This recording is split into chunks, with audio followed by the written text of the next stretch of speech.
कधीच विचार केला नसेल की सोलापूर मधल्या जेऊर गावात चौथीत दारूचं व्यसन लागलेला पोरगा, चोरी करणारा एक पोरगा मराठीतला पहिला 100 कोटी कमावणारा चित्रपट बनले नागराज मंजुळे, ज्याने मराठी चित्रपट सृष्टीला फॅन्ड्री, सैराट सारखे दर्जेदार चित्रपट दिले. पण जर ते 10वीत दोनदा नापास झाले नसते तर हे वादळ कधी घडलंच नसतं. जर मित्र मासकॉम मध्ये शिक्षक नसता तर हा हिरा कधीच पैलू पाडून बाहेर आला नसता. 24 ऑगस्ट 1977 सोलापूर मधल्या जेऊर गावात नागराज मंजुळेंचा जन्म झाला. पण इथूनच त्यांच्या आयुष्याची फिल्मी सुरुवात होते. ते पाळण्यात असतानाच त्यांच्या वडिलांनी त्यांना स्वतःच्या मोठ्या भावाला दत्तक दिलं आणि जेऊर मध्ये जन्मलेले नागराज अण्णा थेट करमाळ्याला पोहोचले. शाळेचा लहानपणापासूनच भयंकर तिटकारा होता, म्हणून सकाळी घरातून शाळेसाठी निघायचे, पण शाळेत न पोहोचताच थेट व्हिडिओ सेंटर गाठायचे. 2 रुपये दिले की 12 ते 3 आणि 3 ते 6 असे रोज 2 मूव्ही शो बघायचे. अमिताभ बच्चन आवडता हिरो बनला होता. बरं, हे करून 6 वाजता शाळेची पोरं सुटली की त्यांच्यात मिसळून घरी जायचं.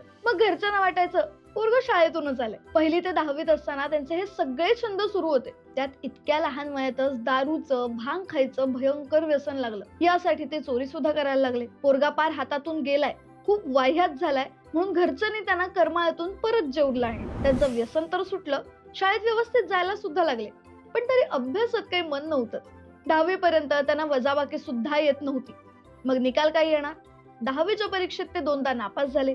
सगळे मित्र पुढे निघून गेले, अण्णा एकटे पडले. घरची परिस्थिती तर इतकी बेताची की हातात 1 रुपया मिळणं सुद्धा मुश्किल होतं. तेव्हा त्यांनी हातात पडेल ते पुस्तक वाचायला सुरुवात केली. गावातल्या लायब्ररीतली 700 ते 800 पुस्तकं, वर्तमानपत्र दिसेल ते अण्णांनी वाचून फस्त केलं. Oscar wild, Dostoevsky, Premchand, Dushyant Kumar वाचता वाचता गल्लीतल्या पोराला जग कळायला लागलं. आतली घुसमट, वेदना आणि संताप कागदावर उमटायला लागला. ओठात कुठवर चिरडाव्यात अंतरीच्या हाका, कवितेच्या सुईने किती घालावा टाका. जखम चिघळते घातलेल्याच टाक्यातून, आकाश कोण उगतं सुईच्या नाकातून. पण परिस्थिती कुठे बदलली होती. घरच्या परिस्थितीच्या दबावामुळे ते पोलीस दलात भरती झाले. पण ज्या पोराच्या डोक्यात सिनेमा, कला आणि कविता फिरत होत्या, त्याला ती नोकरीची चौकट जास्त काळ बांधून ठेवू शकली नाही. ट्रेनिंग पिरियड मध्ये त्यांनी पोलीस खात्यातली नोकरी सोडून दिली.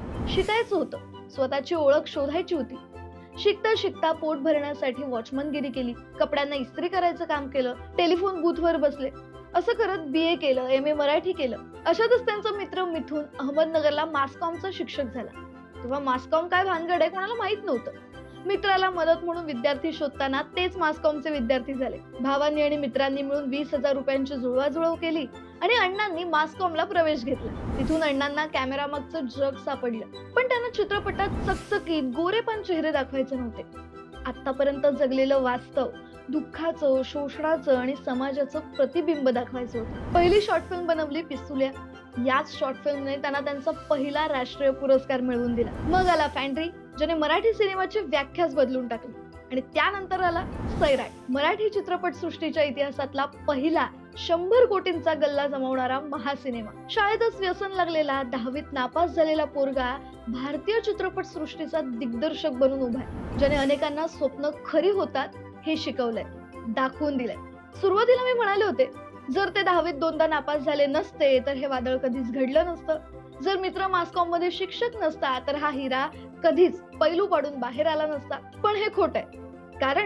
कारण नागराज अण्णांनीच लिहून ठेवलंय, माझ्या हाती नसती लेखणी तर असती छिन्नी सतार बासरी अथवा कुंचला, मी कशानेही उपसतच राहिलो असतो, हातोनात कोलाहल मनातला.